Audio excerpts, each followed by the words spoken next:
오늘 우리에게 주신 하나님의 말씀은 전도서 3장 11절과 고린도후서 4장 16절에서 18절 말씀입니다.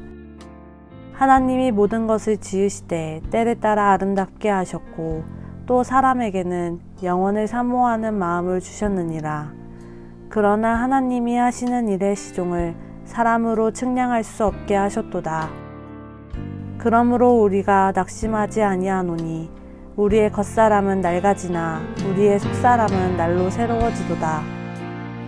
우리가 잠시 받는 환난에 경한 것이 지극히 크고 영원한 영광에 중한 것을 우리에게 이루게 함이니 우리가 주목하는 것은 보이는 것이 아니요 보이지 않는 것이니 보이는 것은 잠깐이요 보이지 않는 것은 영원함이라. 오늘 이 말씀에 많은 은혜 받으시기 바랍니다.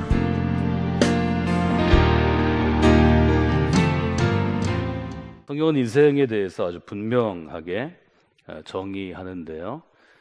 히브리서 9장 27절에 보면 인간의 인생에 대해서 성경이 어떻게 정의하고 있는지를 잘 드러냅니다. 히브리서 9장에는 이렇게 되어 있습니다. 한 번 죽는 것은 사람에게 정하신 것이요 그 후에는 심판이 있으리라 하는 말씀입니다. 사람이 한 번 죽는 것은 하나님께서 정하신 거라는 거죠. 오늘 제가 여러분에게 이제 던지는 생각을 여는 질문은 돌아갈 곳이 있는 인생인가 하는 것입니다. 돌아갈 곳이 있는 인생인가 하는 질문은 젊을 때는 별로 중요한 질문이 아닙니다. 10대와 20대는 자기 미래를 알지 못하는 미래 때문에 너무 고민하고 어려운 시기이고 30대, 40대가 되면 일도 하고 가정도 갖고 하지만 살아남기 위해서 또 한국은 굉장히 생존을 위해서 어려운 시기이고요. 50대에도 아주 바쁘게 살아갈 수밖에 없는 시기이기 때문에 50대 중반부터 후반 또 60대 자기 인생에서 은퇴를 하거나 또 일을 그만둬야 하거나 그리고 나서 아이들은 크고 아이들이 또 결혼하는 제 나이 또래가 되면 내가 돌아갈 곳이 있는가 하는 질문이 아주 중요한 질문이 됩니다. 아주 열심히 살든지 아니면 뭐 여러 가지로 자기 인생을 산 다음에 돌아갈 곳이 있는가 하는 질문에 답할 수 있는 사람과 답할 수 없는 사람이 나뉘어집니다. 내가 돌아갈 곳이 있는 인생인가 하는 점이 제가 순례자라는 주제를 가지고 히브리서 11장 12장을 여러분과 나눌 때 순례자와 방랑하는 사람의 차이점이라고 말씀을 드렸습니다. 순례자에게는 돌아갈 집이 있습니다. 돌아갈 말하자면 고향이나 장소가 있습니다. 그냥 방랑하는 사람, 원더러라고 영어로 표현하는데요. 필그리머한테는 돌아갈 집이 있고 방랑자에게는 돌아갈 집이 없습니다. 어디나 내 집이라고 얘기는 하지만 나이 들어갈수록 방랑자는 돌아갈 곳이 없는 여행을 하게 됩니다. 요한복음 13장에 보시면 예수님께서 하나님의 나라에 대해서 제자들에게 강론하시면서 어느 날 이렇게 얘기하십니다. 내가 너희들을 떠나서 어디 갈 데가 있다. 그때 사랑하는 제자가 요한복음 13장 36절에 보면 질문합니다. 주님, 선생님, 어디로 가시려고 합니까? 그 질문에 대해서 14장에 보면 예수님께서 답변하십니다. 너희는 마음에 근심하지 말아라. 너희들이 하나님을 믿기 때문에 나를 믿어야 하는데 내 아버지 집에는 거할 곳이 많도다. 내가 너희를 위하여 처소를 예비하러 가노니 라고 기록되어 있죠. 그래서 너희들이 돌아갈 곳이 있다 하는 이제 질문, 좀 말하자면 하나님 나라에 대한 가르침을 시작하시는 분입니다. 복음서는 하늘나라 혹은 하나님 나라라고 불리우는 아주 분명한 예수님의 가르침이 들어있는데요. 예수님께서는 하나님의 나라에 대해서 두 가지로 말하자면 이중적인 개념을 알려주십니다. 첫째는 하나님이 다스리시는 곳이 하나님의 나라이다. 이것은 우리가 하나님의 통치라고 아주 분명하게 정의하는 것이고, 또 하나는 우리의 삶이 돌아갈 곳이 있다. 영원한 본향이라고 불리우는 우리의 삶이 하나님이 돌아와라 이렇게 얘기하시면 돌아갈 곳이 있다는 장소의 개념을 두 가지로 알려주십니다. 우리가 중국 성경 번역, 한자어 번역을 따라서 하나님의 나라를 천국이라고 번역했는데요. 이것은 하늘나라에 대한 일종의 문자적인 번역입니다. 정확히 얘기하면 하나님이 다스리시는 나라라고 볼 수 있고, 이 천국이 한국 사람들이 갖고 있던 죽음 이후의 어떤 세계하고 결합이 되어서 한국 사람들은 천국 하면 예수님이 가르치신 하나님 나라의 개념보다는 한국 문화가 갖고 있는 죽음 이후의 좋은 곳, 그래서 불교와 도교가 혼합된 그런 사상을 갖고 있는 것도 여러분들이 기억하실 수 있습니다.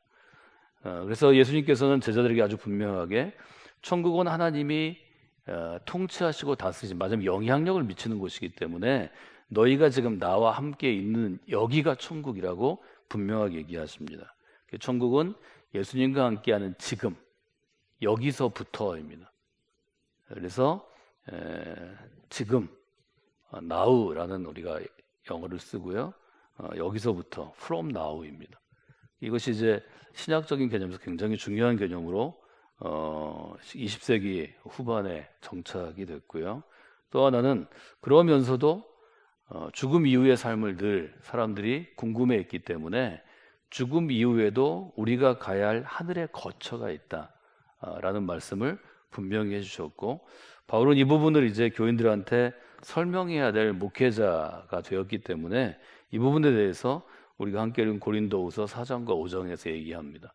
그래서 4장 17절에 우리의 돌아보는 것은 보이는 것이 아니요 보이지 않는 것이니 보이는 것은 잠깐이요 보이지 않는 것은 영원함이니라 라고 얘기하고, 곧바로 이어져서 만일 땅에 있는 우리의 장막집이 무너지면 하나님께서 지으신 집 곧 손으로 지은 것이 아니요 하늘에 있는 영원한 집이 우리에게 있는 줄 아나니 라고 분명히 기록합니다. 바울은 예수님의 의미를 이제 해석하고 있다는 걸 볼 수 있죠. 그래서 5장 1절에 땅에 있는 우리의 장막집, 여기에 장막은 임시집이라는 의미입니다. 거푸집이라고 번역하기도 하는데요. 임시로 지은 집, 지금처럼 우리가 벽돌을 쌓고 콘크리트로 기초를 놓고 기둥을 놓아서 아주 오랫동안 가는 집이 아니고 임시로 천막처럼 지은 집, 그래서 임시집이라는 것이고, 이것은 불태우면 금방 불타는 것입니다. 그래서 옛날에 초가집을 생각해 보시면 그런 것들이 임시집이라는 거죠. 근데 이스라엘에는 초가집보다는 텐트를 기억하시면 훨씬 쉬울 것 같습니다. 그래서 땅에 있는 우리의 집이 무너지면, 지진이 일어나고 태풍이 불어오고 불이 나면, 전쟁이 나면 무너지는데 하늘의 집은 무너질 수 없는 것이다. 그래서 제자들에게 땅에 있는 집에 관심을 두는 사람이 아니라 하늘에 있는 세상의 세력이 손댈 수 없는 것에 관심을 두고 하늘의 집을 견고하게 지어야 한다. 이것이 예수님께서 제자들에게 주신 하나님 나라에 대한 이중 개념이라고 볼 수 있습니다. 두 가지의 뜻이라는 거죠. 이거는 지금도 우리에게 여전히 유효하다고 볼 수 있습니다. 그래서 하나님께서 다스리시는 나라, 말하자면 지금 여기가 하나님 나라입니다. 그래서 신약 시대를 살아가는 우리에게는, 예수님 이후의 시대를 살아가는 우리에게는 교회 자체가 하나님의 나라의 한 모델이 될 수 있죠. 그래서 하나님 나라가 어디 있느냐 그러면 지금 여기에 있다 이렇게 답하셔야 합니다. 또 하나님의 나라가 어디에 있느냐 이렇게 얘기하면 죽음 이후의 삶까지 영원히 이어지는 것이라고 답하실 수 있어야 합니다. 이 두 가지가 균형을 이뤄야 이 땅에서 여러분의 신앙이 좀 건전해질 수 있습니다. 하나님은 지금 여기서 주님과 함께하는 이 시간, 주님과 함께하는 사람들이 믿음의 공동체를 만들어서 하나님 나라를 이 땅에 세우라고 명령하십니다. 이것은 감리교회의 교리적 선언에 그냥 나와 있습니다. 우리는 이 땅에 하나님의 나라를 세우기 위해 보냄받은 사람들입니다. 그게 우리의 사명입니다. 하나님 나라를 성공교를 통해서 세우시는 여러분이 되시기를 원합니다. 확장되면 여러분의 가정에서 하나님의 나라를 세우고, 하나님이 여러분을 재능으로 세워주신 직장이나 일터와 사업의 터전에서 하나님의 나라를 세우는 것입니다. 이렇게 세워진 하나님의 나라가, 하나님이 우리를 오늘 부르실지 내일 부르실지 모르지만 부르심을 받은 다음에도 하나님과 함께하는 또 하나님의 나라로 이어진다는 것을 볼 수 있죠. 히브리서 11장은 이렇게 표현했습니다. 이 사람들은 다 믿음을 따라 죽었으며 약속을 받지 못하였으되 그것들을 멀리서 보고 환영하고 또 이 땅에서는 외국인과 나그네라 증거하였으니 이같이 말하는 사람들은 본향을 찾는 것을 나타냅니다. 저희가 나온 바 본향을 생각하였더라면 돌아갈 기회가 있었지만 16절에 이렇게 써 있죠. 저희가 이제는 더 나은 본향을 사모하니 곧 하늘에 있는 것이라. 그래서 신앙인들을 히브리서로 정의하면 11장은 본향을 찾는 사람들 혹은 본향을 사모하는 사람들, 이것을 이제 그리스도의 정의로 할 수 있다. 제가 이렇게 히브리서를 여러분께 설명해 드릴 때 말씀해 드렸습니다. 그럼 우리는 돌아갈 곳이 있는 사람인가 없는 사람인가? 첫째 질문에 대해서 그리스도인은 나는 돌아갈 곳이 있는 사람입니다. 하나님이 내게 허락하신 하늘의 본향이 있습니다. 이렇게 대답하시면 좋은 성서적인 답변이 될 것입니다. 두 번째, 성경은 우리한테 뭘 물어보냐면, 돌아갈 곳이 있는 본향이 있는 인생이라면 그 돌아가기 전에 돌아가는 과정 가운데 있는 이 순례자의 길을 어떻게 사용하고 있는가를 물으십니다.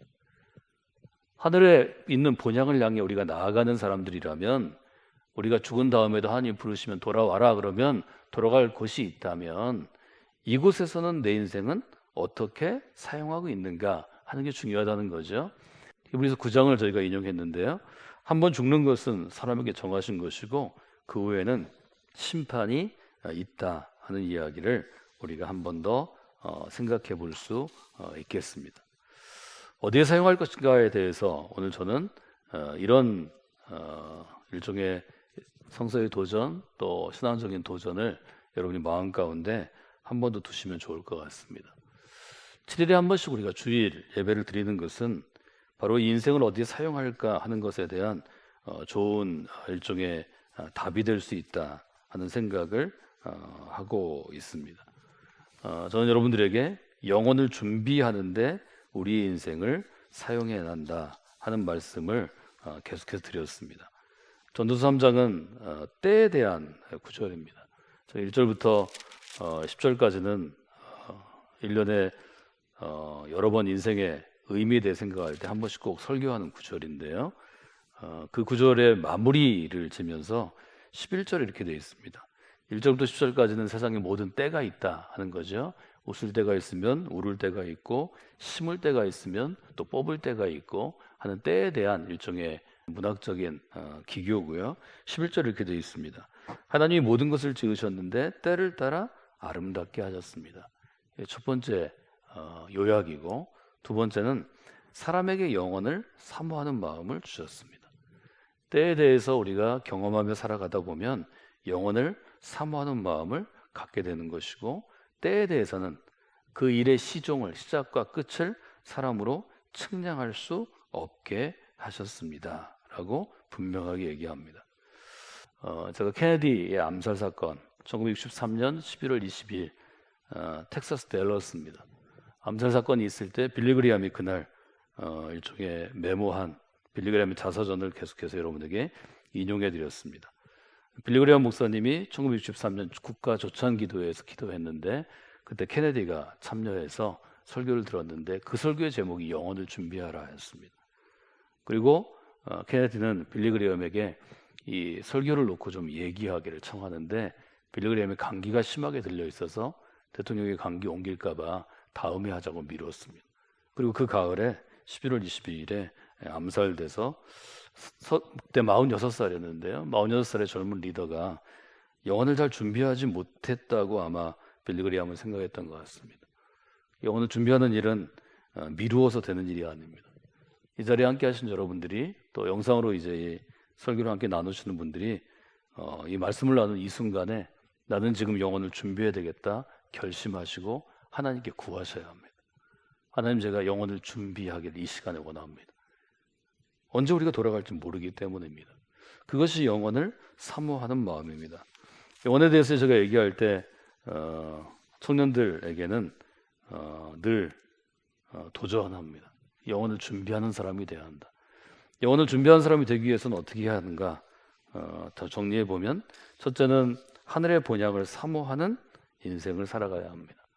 매일 새벽에 여러분들이 이 자리에 나오실 때 또 지금은 영상을 통해서 유튜브 성광교회를 통해서 묵상하실 때 하나님, 제가 하늘의 본향을 사모하며 오늘 하루 살겠습니다. 매일 그렇게 여러분 시작하십시오. 그날이 우리에게 마지막 날이 될 수 있습니다. 하나님, 제가 오늘도 하늘의 본향을 사모하며 나아가겠습니다. 하늘의 본향을 삼으며 나간다는 것은 이 땅에서 순례자로 사는 것입니다. 하나님, 저희는 하나님 나라를 향해 나아가는 여행자입니다. 순례자입니다. 두 번째로는 우리의 삶을 영원한 것을 얻기 위해서 사용해야 합니다. 이 땅 가운데서 영혼을 준비하는 사람은 지금 우리에게 주어진 시간이나 또 우리의 재능이나 또 우리의 노력의 결과로 주어지는 어떤 경제적인 여유나 또 마음의 여유나 우리의 삶의 여유를 영원한 것을 얻기 위해서 사용하려고 노력해야 합니다. 쉬운 일이 아닙니다. 저는 우리 교회에서 자라나는 청소년과 청년들에게 지금 엘리엇의 일기 중에서 이 부분을 자주 인용합니다. 엘리엇은 21살 대학교 3학년 때 피튼 대학 3학년 일기에서 이렇게 썼습니다.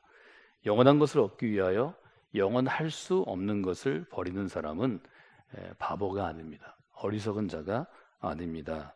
라고 썼는데요. 1951년에 쓴 이 일기는 청년 시절이었던 젊은 그리스도였던 저에게 큰 충격을 주었고 잠자고 있던 제 영혼을 깨운 한마디의 한 신앙인의 고백이 되었습니다. 이 고백처럼 지금 엘리엇은 일기를 쓰고 나서 10년이 되지 않는 29살의 나이에 1956년 1월 8일에 남미 에콰도르에서 쿠아로르 강가라는 곳에서 순교하게 됩니다. 동료 선교사 4명과 함께 5명이 순교하는데요. 그 이후에 1년 후에 그의 미망인인 엘리자베트 엘리엇이 짐 엘리엇의 대학 시절 일기와 청년 시절 일기를 묶어서 책으로 출간합니다. 그 출간할 때 엘리자베트 엘리엇은 이렇게 서문했습니다. 나의 남편의 삶은 바로 이것을 목표로 준비한 삶입니다. 나의 남편 짐은 영원한 것을 얻기 위해서 오늘까지 준비한 삶입니다. 그리스도의 삶이 어떤 것이냐 이렇게 물어보면 영원한 것을 얻기 위해서 준비하는 삶이다. 이렇게 저희가 고백할 수 있으면 좋겠습니다. 이것은 이 한 청년이 이미 20살 때 한 거기 때문에 저는 모든 사람에게 할 수 있다고 생각합니다.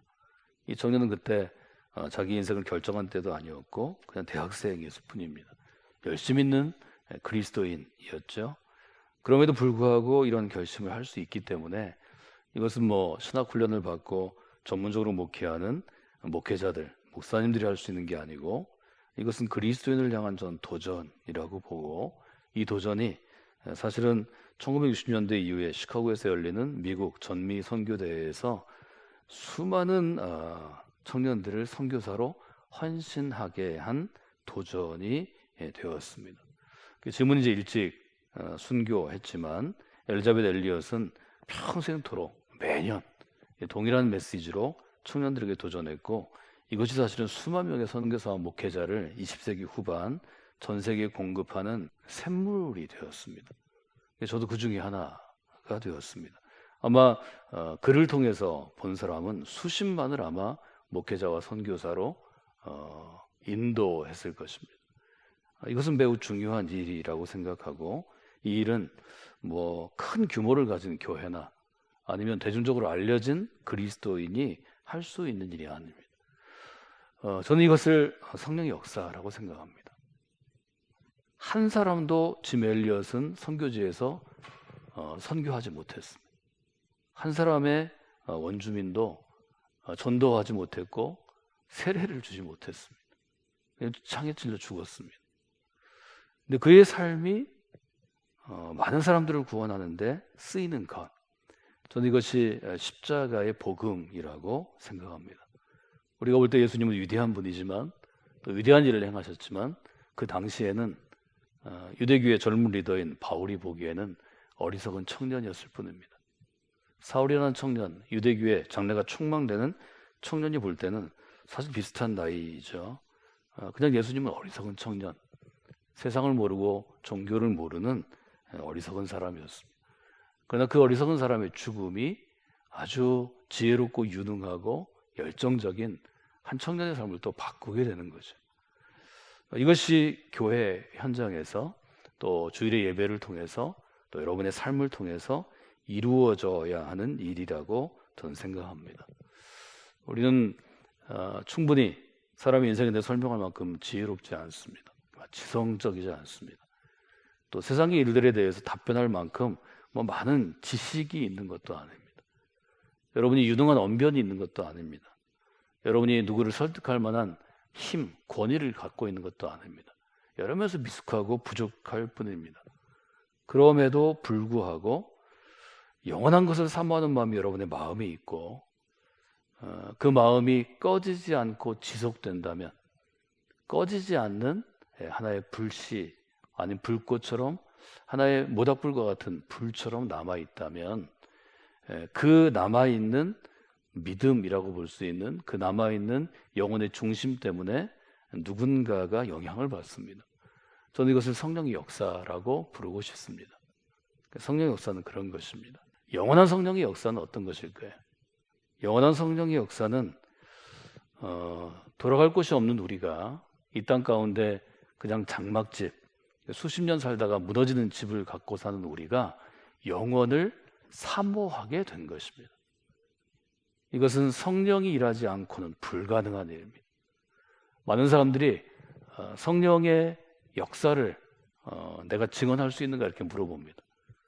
지금도 한국교회 많은 교회들이 내가 몇 년 몇 월 며칠에 방언을 받았냐 이게 성령의 역사다 이렇게 가르친다고 제가 들었는데 저는 우려하고 있습니다. 성령의 역사는 그게 아닙니다. 내가 별로 믿음이 없는데 여전히 영원한 것을 사모하는가, 그것이 하나님이 심어주신 하나님의 일종의 정신입니다. 그리스도의 정신입니다. 그 정신이 꺼지지 않고 살아있는가, 이것이 성령의 역사입니다. 이 땅 가운데 다른 사람과 별 다른 것 없는 삶을 사는데 하나님이 그의 삶을 붙잡는 어느 한 순간 영원한 것을 고백하고 사모하고 그것들이 드러날 때 그것이 성령의 역사라고 볼 수 있습니다. 우리 교회 가운데 영원한 것을 사모하지 않는 사람이 영원한 것을 위하여 영원하지 않은 것을 버리고 영원한 것을 사모하는 성령의 역사가 있기를 원합니다. 여러분 그 일을 위해서 기도하시는 그런 오늘 아침이 되시기를 주님의 이름으로 축원해 드립니다.